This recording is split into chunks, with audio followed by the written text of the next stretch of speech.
Welcome to the second installment of our search for the greatest TV character of all time. If you haven't seen the first 3-part video of House MD, check the description below. I've mentioned previously, but moving forward, each character that we choose is only going to be a single video. This will allow for better pacing and more analysis across characters and genres. I've already got my next 3 characters picked, and have been working on those videos. I promise that there will be a more regular cadence for videos coming out. Okay, on to our second character, the incredible Elizabeth Jennings.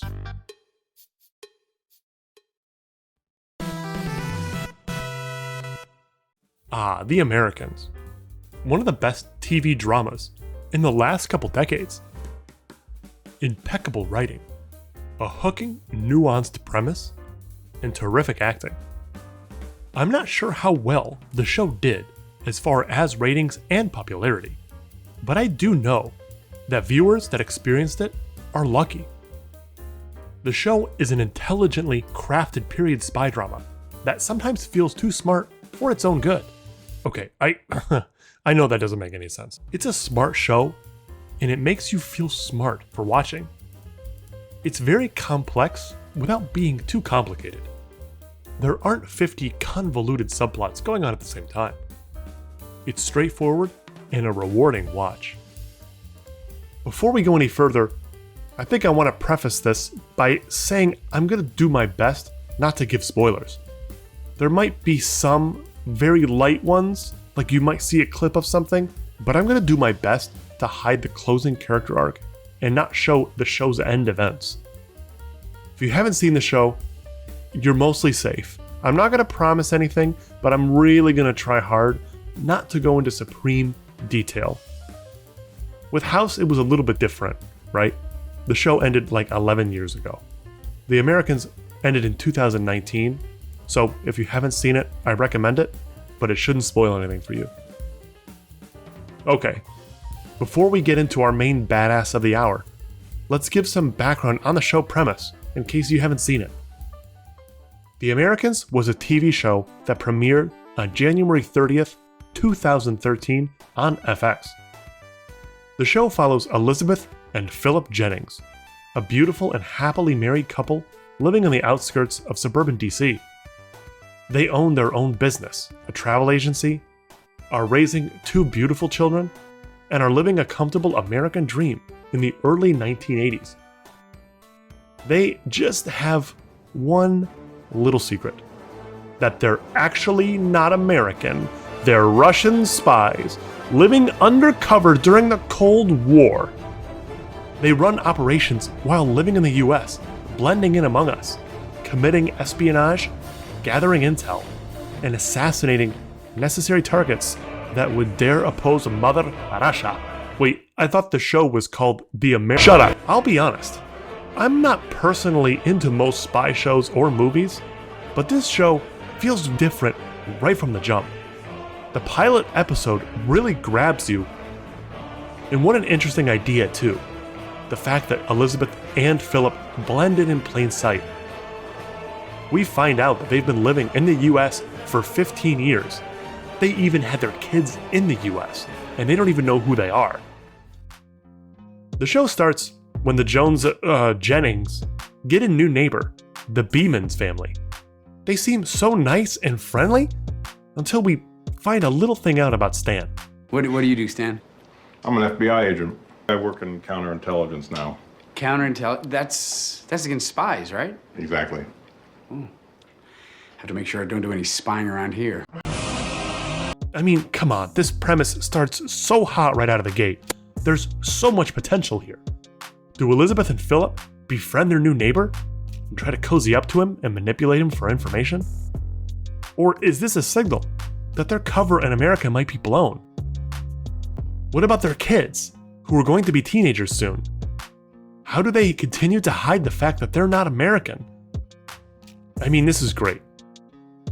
The show follows Elizabeth and Philip's daily lives, balancing their family, running a business, and of course, sneaking around DC wearing disguises, seducing and manipulating important people for info. They relay this gathered intel to their handlers, or liaisons, between what they call the center or Russian HQ. I'm escaping to the one place that hasn't been corrupted by capitalism. Space! And not only do we follow Elizabeth and Philip's lives, we get to see the other side of the coin too. Stan's life as an FBI agent, fighting against Elizabeth and Philip indirectly. The show does a great job balancing all its characters. The nuanced performances and subtext that permeate every episode lead to some amazing moments. I also love that Elizabeth and Philip have very different personalities, even though they're both undercover, living the same life, and have the same goals. Okay, now that we have a little context and background about the show and the character, let's ask the question: who is Elizabeth Jennings, and why might she be the greatest TV character ever?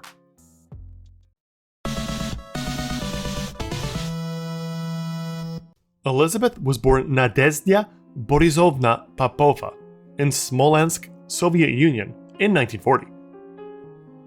She was raised by a single mother and grew up in a post-World War II world. She never knew her father, who was a coal miner, who died in World War II after trying to desert. Life in Russia post-war was hard. Elizabeth claims she never really had a normal childhood. Your father and I never had a childhood. Nothing came easy for us, ever. You're so lucky, Paige. At 14, her mother grew very sick with diphtheria, and Elizabeth took care of her for almost a year, doing nothing but going to school and coming home and taking care of her sick mom. At 16, Elizabeth was contacted by the KGB, who wanted to recruit her, but told her she had only a week to decide. Elizabeth showed amazing potential while training for years under the KGB, and was quickly promoted to the Directorate S illegal program, where she would be an undercover Soviet operative living in America, speak not a word of Russian, and blend in among the enemy. This deep cover would allow her to gather intelligence and gain the trust of those around her. Before leaving for America, she met Mikhail, or as we know him, Philip Jennings. He was to be her husband, and part of the cover story of them living in America. And after years of additional training, they departed to America in 1965. They were Americans now. No accents, no Russian, no discussion of their former lives. Just living as a happily married couple in Washington, D.C., where they would later own a travel agency and have 2 kids. All the while fighting an invisible war, living in enemy territory. Season 1 starts in 1981, where Elizabeth and Philip have been married for close to 20 years. Elizabeth is an extremely fierce, diligent, and loyal woman. But her husband starts to show some doubt about wanting to live this life, as he warms up to the idea of the American dream.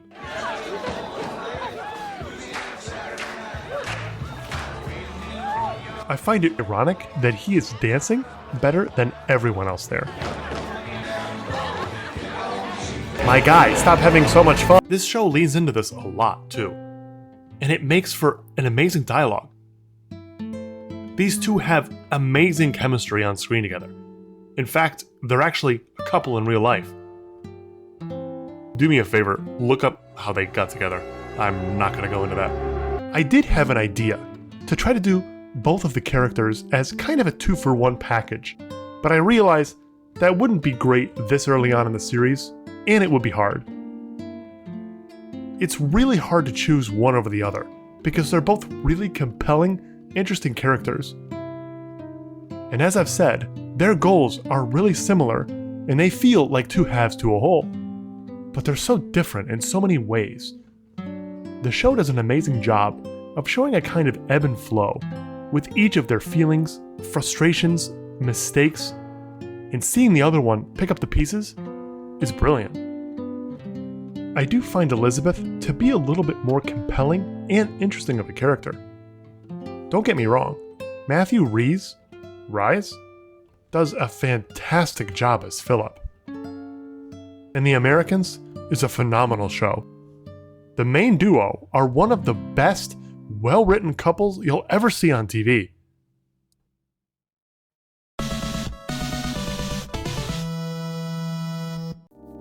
It seems pretty established that Elizabeth is an anti-hero. But is she? People seem to be quick to classify her as an anti-hero because she's a spy and she's murdered innocent people. But let's analyze this. Is killing an innocent person a character flaw? She's doing her job, right? And she's doing it very well. Her main goal is to protect her country's interests. She doesn't just wake up in the morning and say, I'm going to kill innocent people because it sounds fun. That's Dexter. Dexter is an anti-hero. He has a personality and character flaw. Elizabeth does not have negative character traits that you wouldn't see in heroes. Remember, an anti-hero is defined as someone who lacks conventional heroic traits. Elizabeth doesn't have bad traits, like she's an alcoholic or gets off on killing people. She just happens to get tangled up in missions where innocent people are killed. That's a false equivalent. And on multiple occasions, we see her even feel some remorse. I don't believe her actions are a result of a character flaw or questionable personal decisions. That, in my mind, excludes her, so I will say that Elizabeth is not an anti-hero. Sure, Elizabeth does not flinch at making tough choices or sacrificing the lives of her enemies, but I don't think that makes her evil to her core and an anti-hero. A character archetype represents a universal pattern that we can recognize and relate to throughout cinema, media, and literature. Characters typically fall into one of 12 categories. Elizabeth falls into the outlaw archetype. Outlaw characters are rebellious, combative individuals that don't follow the laws and guidelines set by the world around them. They try to upset the natural order and revolutionize change in the world. And this is Elizabeth. Everything she does is for the cause. Why? To make the world a better place. That's what evil people tell themselves when they do evil things. No, that's not at all true. She is fighting for a cause she believes deeply in. A cause she's willing to die for, and a cause that might not be very conventional. She's not afraid to do things illegally and covertly. She is radical, independent, and very strong. Let's piggyback off of Elizabeth being an outlaw. What drives her? What keeps her focused and motivated? Elizabeth's first love, before anything else, is Russia. She's brutally loyal. She's more devoted to her country and the cause than her husband, and she's willing to do things dirtier and more violently than him. She has mentioned that she would rather lose everything than give up her cause or betray her country. She is always cautious and is not afraid to call anyone out that's a danger to her or her cause, even her own kids. Get back in here right now. We've been trying, Paige. Trying to be nice to you, trying to forgive you for what you did. You can control what you do. And from now on, you are going to. And you're going to tell me and your father everything that happened, what was said, their moods, their attitudes, their feelings, because that is what is important right now. Because thanks to what you did, that is all that stands between us and this family being destroyed. Okay, goddamn mom, please don't fucking murder. And what does Elizabeth hate more than anything in the world? Traitors. Nothing gets her fired up more. This might technically be a minor spoiler, but it's only a couple episodes into the show. In the first season, there's an episode where Elizabeth is captured, beaten, tortured, and locked up. We think, as the viewers, that she's been caught. But when it's revealed that one of her own was behind the plot, and they were trying to see if Elizabeth was going to give up the Russians and the KGB, well, she's not happy. I'm gonna kill you, you stupid bitch! Hey, honey, I think she's good. I mean, she is so tough. I won't show it, but there's a scene where Elizabeth and Philip get into an altercation, and instead of going to a dentist, she goes into the basement with Philip, and he grabs a pair of pliers and yanks out her tooth out of her skull. And the best part, as he's graphically yanking this out, she barely makes a noise. She would never, ever risk getting caught if there's another way, even if it's extremely painful. But what else do we know about Elizabeth? We know she's about as qualified as a spy can be. She's a believer in the speak softly and carry a giant ass stick mantra. Remember me, Captain? But there's more than just the rough exterior that we come to meet throughout the 6 seasons of the show. She isn't just a robot, a killing and manipulative machine. She does think through her choices carefully, and we do see her show regret. She is a true, sure person, but it doesn't mean she's immune to doubt.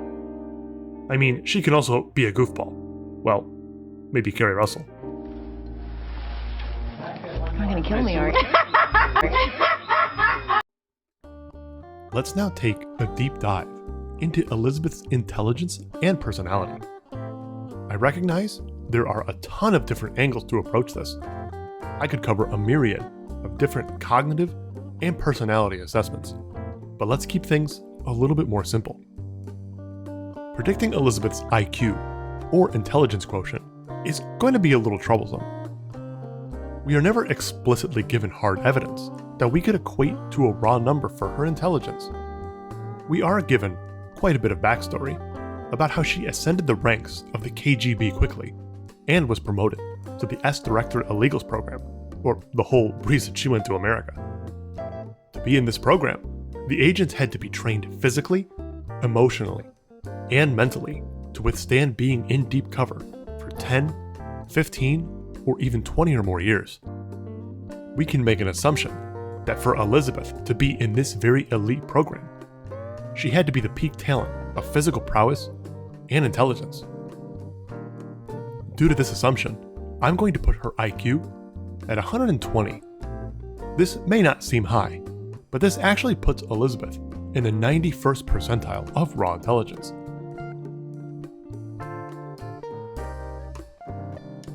Now let's imagine how Elizabeth might do on the Wonderlic exam. The Wonderlic exam is a timed cognitive ability exam that measures a person's intelligence and problem-solving aptitude. The scores on the Wonderlic range from a 0 to a 50 being perfect. It's virtually impossible to score a 50, although it has been done. Let's take into account that we assume we know Elizabeth's IQ at 120, or around the 90th percentile. We can figure that she might score about the 90th percentile on the Wonderlic exam, which would give her a score of 32.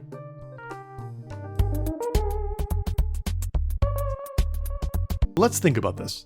I think a 32 for Elizabeth is actually way lowballing, and here's why. The Wonderlic exam tests understanding of patterns with words, numbers, and other puzzles. It is a timed exam that puts the pressure on the taker to answer as many of these intricate questions as fast as you can. I think Elizabeth being a spy and demonstrating a mastery of decoding, recognizing patterns, having excellent memory, and working well under pressure, she would have a very good edge and probably score a lot higher than her percentile and IQ might suggest. With that being said, I'll put her score at a 40, or 99th percentile. It should be rather clear. Elizabeth is a genius in many areas of intelligence, probably more than most TV characters. A spy is at the apex of so many skills that don't make them jack of all trades, master of none, but a master of all trades, jack of none? I'm going to break down Elizabeth's intelligence types into 9 different categories. spatial, naturalist, musical, logical mathematical, existential, interpersonal, bodily kinesthetic, linguistic, and interpersonal. We're going to rate each of these 9 categories on a scale of 1 to 10. Spatial intelligence is the concept of being able to successfully perceive and derive insight from visual data. Architects and chemists have exceptional spatial intelligence. But you know who else would? A spy. Memorizing faces, license plates, the layouts of streets and buildings, escape routes, being able to decode messages, and visualize objects and spaces from many different perspectives. Elizabeth is a demonstrated master of this. I give her a 10. Naturalist intelligence is the ability to identify and be familiar with plants, animals, the earth, and other environmental things. A gardener or a zoologist would be examples of careers with great naturalist intelligence. Elizabeth gets a 3. Musical intelligence. This is the ability to discern pitch, tone, rhythm, and be skilled with various instruments. You're able to pick it up quickly and master it fast. When it comes to Elizabeth, it's not that she lacks this ability, but we don't have much proof of it. She's trained and so smart in so many other areas, it would make sense that her interest doesn't fall here. I give her a 3. Logical mathematical intelligence is the ability to analyze situations or problems logically, identify solutions, conduct scientific research, and easily solve complex mathematical problems. I think Elizabeth is extremely smart, logically in identifying solutions, but we don't see her as a researcher. She's not very book smart. Still, I give her an 8. Existential intelligence pertains to the sensitivity and capacity to tackle deep questions about human existence, the meaning of life, and our purpose. Elizabeth demonstrates good understanding of concepts like loyalty and purpose, and the understanding of life and death. She gets a 7. Interpersonal intelligence is defined as being able to effectively communicate with others, identify moods, distinctions, and differences in people. Individuals with high interpersonal intelligence tend to be psychologists, managers, or salespeople. Elizabeth can manipulate anyone to get anything she needs. She can read people, seduce them, and is a master of body language. She gets a 10. Bodily kinesthetic intelligence is a mastery over one's physical abilities. Dancers, surgeons, and boxers all have excellent bodily kinesthetic intelligence, as they can manipulate the world around them and perform physical tasks easily.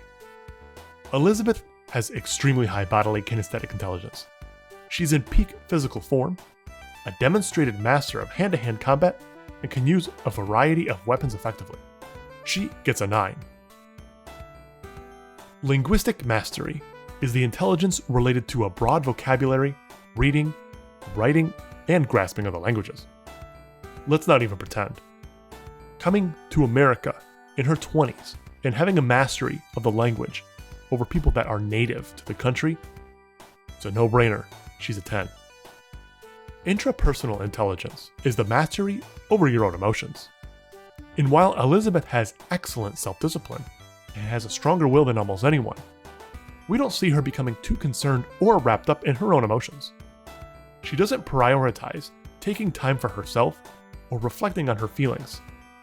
Intrapersonal people are driven and motivated though, and she is that. I give her a 6. And a summary.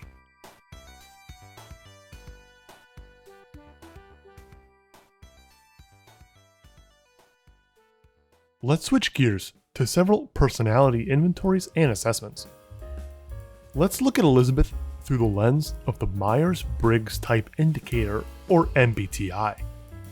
The MBTI is a questionnaire indicating differing psychological preferences and how people perceive the world and make decisions. The assessment is made up of 4 categories: introversion versus extroversion, sensing versus intuition, thinking versus feeling, and judging versus perceiving. For each of one of the 4 pairs, you'll lean towards one side. For example, if you are an ENTP, the E stands for extroversion, meaning you're more social and extroverted than you are an introvert. You've probably heard your friends say, "Oh, I'm an ISTJ." Some people even have those weird charts where animals correlate to the certain types, like an ENTJ is a lion. Critics don't put a lot of actual weight into the MBTI, as it's very subjective and ever-changing, but it does give us insight into how some people behave. Elizabeth is an ENTJ, also known as the commander personality type. Commanders are natural-born leaders, are confident, and are naturally charismatic. They're determined, strong-willed, ambitious, and strategic. ENTJs are one of the most rare personality types, especially in women, where less than 1% of all women fall into this category. And now let's look at Elizabeth's personality from the perspective of something called the Neo-PIR, a popular personality inventory.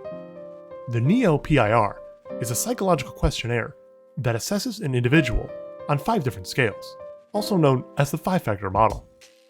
The factors cover emotional, interpersonal, and attitude personality traits. The 5 factors measured during this are openness to experience, conscientiousness, extroversion, neuroticism, and agreeableness. The first trait on the Neo-PIR is openness to experience. This tends to manifest as high levels of curiosity. People with high openness to experience tend to hold more unconventional beliefs and love experimenting. They're usually more unpredictable, less focused, and more likely to engage in drugs and sex. Elizabeth chose traits of being both high and low. She isn't unpredictable and is very focused, but doesn't really engage in drugs and sex just for fun. She's willing to try new things, but there's a limit.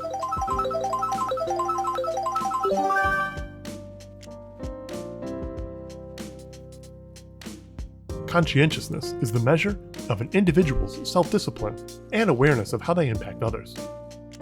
Individuals who rate high in this metric are organized, good planners, and think before they act. Those that have low conscientiousness tend to be more laid back and disorderly. Elizabeth has incredible self-discipline, awareness of everything happening around her. She plans out her methods of seduction, surveillance, and approaches.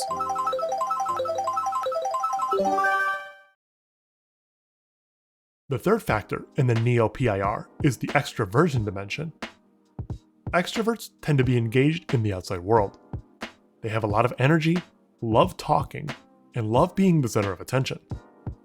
Introverts, on the other hand, tend to want to socialize less and are withdrawn. For Elizabeth, this one comes from both sides. She loves to blend in, be clandestine, and not draw attention to herself, which are introverted tendencies.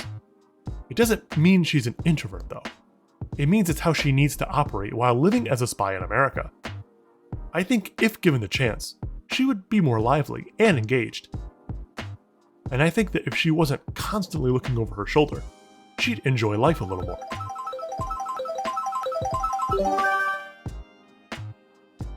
The fourth factor from the Neo-PIR is the agreeableness dimension. Someone who has a very high level of agreeableness tends to be a warm, approachable, friendly person. Think of a nice neighbor you live next to, the one that comes and shovels your walkway, or would give their right arm to help you. This is the embodiment of agreeableness. Elizabeth, let's be honest, she's not very approachable. She's got a tough exterior, is very cold, and isn't the first person you'd think of if you need a vent.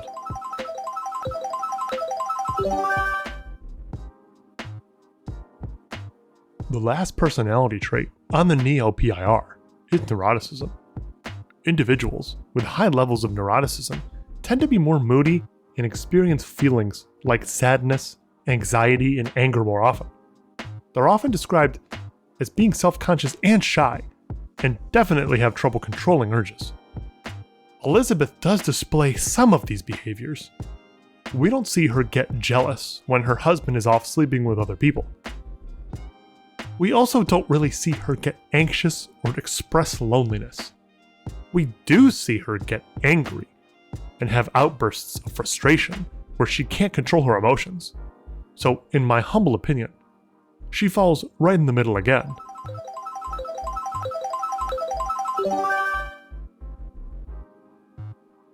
So I promised earlier in the video that I wouldn't give any spoilers. So I'm not going to talk about Elizabeth's character arc like I'd like to. What I will say is that she is a very textbook static character. Her motivations, behaviors, and attitudes do not change throughout the course of the show.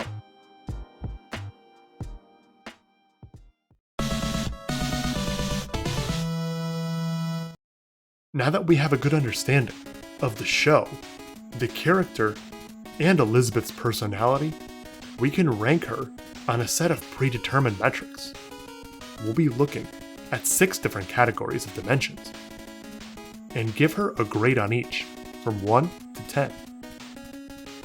As I said in the last video, these 6 categories shouldn't carry the same weight. Some metrics are undeniably more important than others, and their scores should reflect that. Here, let's look at it this way.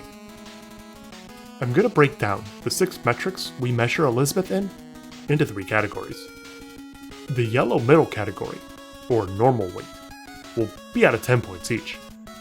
The second green category, the half weight one, will only get her half points. And the final category on the right, the red category, is double weight, which will get her double points. If you do the math, the final potential max score will be out of 70. House got a 47. So let's see how Elizabeth stacks up against them. The first normal weight category in determining if Elizabeth is the best character ever is the awards. We're not referring to the success of the show The Americans, but to Kerry Russell's portrayal of Elizabeth. This category looks at all the nominations and awards that she won for portraying Elizabeth Jennings. Kerry Russell was nominated for 3 Emmys and 2 Golden Globes, although she never won one. She won a few awards at smaller award shows, but nothing significant. I don't believe she got the recognition she deserved for an incredible acting performance. Let's now look at the first double weight category. Performance. This entails how great a job Kerry Russell did portraying Elizabeth. How she was able to pull audiences in with her acting. Her deep, nuanced, complex looks. The overall eminence, weight, and mystery the character portrays. Putting into words how or why someone gives great performances is tough. Look at someone like Daniel Day-Lewis. Every role he plays, in every movie, there's no question that it's about as near as perfection as it can get.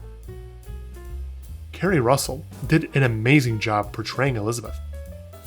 There's a lot of subtext and nuances in her words, her pauses, her introspective looks when she's alone or staring out the window.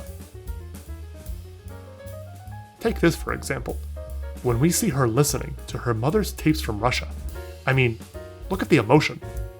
You can see she's happy to be so lucky to hear her mother's voice, but also saddened and nostalgic for home. There's regret and a bittersweet feeling on top of this. It's great. We get pulled in and lost in her performance.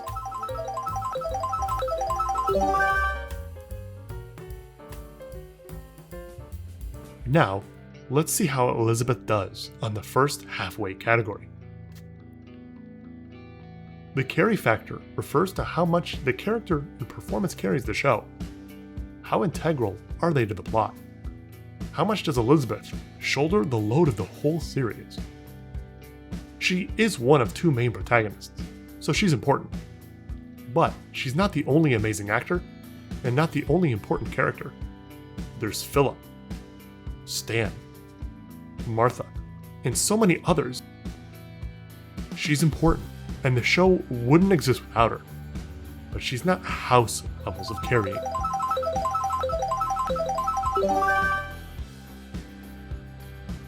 Let's now look at the second normal weight category. Show presence is a fancy term for discussing how popular and high quality a show is. Quality-wise, The Americans is top tier. The show won multiple Golden Globes and awards for its writing and for the series as a whole, especially in the later seasons, when everything really started to come together. The Rotten Tomatoes and IMDb ratings are superb, and every single top 100 TV show list ever created has The Americans on it. In the Rolling Stone's top 100 list of all TV shows ever, The Americans ranked a very respectable number 14. Putting a final number on how amazing the show is not easy, but the ratings, awards, acclaim, and popularity that the show garnered speaks for itself. Name a single person that thinks The Americans is a bad show or is poorly made. Here's a hint. They don't exist. 100% of anything doesn't really exist.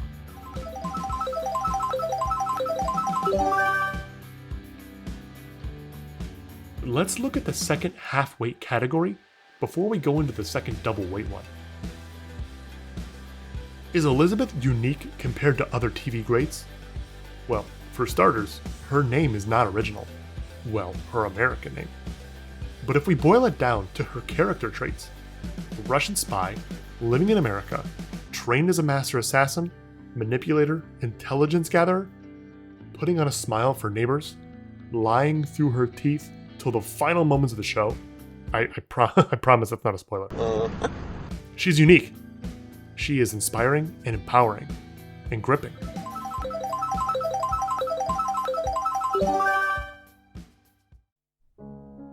Now let's look at the final category. What do we mean by writing quality when it pertains to a character? When we're referring to a show's quality of writing, we talk about excellently written dialogue, a hooking premise, interesting conflicts, and great pacing. But what do we mean when we're talking about a specific character? Writing a truly compelling character can mean a myriad of different things. A unique, hooking premise of their current lifestyle, a fascinating backstory, subverting expectations of their journey, and inserting nuance and subtext into their choices and mistakes. Elizabeth embodies a lot of these characteristics. She's a tenacious woman, living in a foreign country in a complicated arranged marriage. She never cracks and breaks boundaries and stereotypes while still subverting expectations. Watching her put on disguises and change her personality, on top of an already camouflaged American alter ego, it's incredible. And it's amplified by her performance. It can be hard to separate terrific writing and terrific acting, but in this case, I don't think it matters. When season 6 ends and the credits roll, we know deep down we just watched a special character's story unfold before our eyes.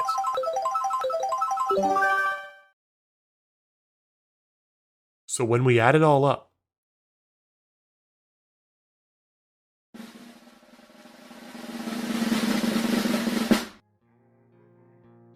so Elizabeth nets a 47. I promise, when I started scoring this, I didn't realize this would happen. Liar! But you know what? These scores tell me that they're pretty much the same caliber of character. One was a unique, edgy loner from a tremendous actor whose performance carried a show through 8 seasons, while the other is an intelligent, masterfully acted, badass loyalist who had flawless chemistry with all her co-stars. I feel comfortable putting these two characters in the same neighborhood. Some might disagree, but if we're being objective, it's accurate. Let's take one last, final look at our beloved Elizabeth from a very zoomed out type of perspective. Let's think about all the things that she is. She's a communist spy who's infiltrated the US and pledges allegiance to a corrupt communist state. She kills innocent people, mocks her husband when he talks about his feelings, and uses sex as a weapon against unsuspecting naive men. She's cold, she's mean, she's kind of the worst. She repulses me. She's the worst person I've ever met. We should despise her, even if she's one of two main characters. But with all of that being said, we don't. We don't hate her at all.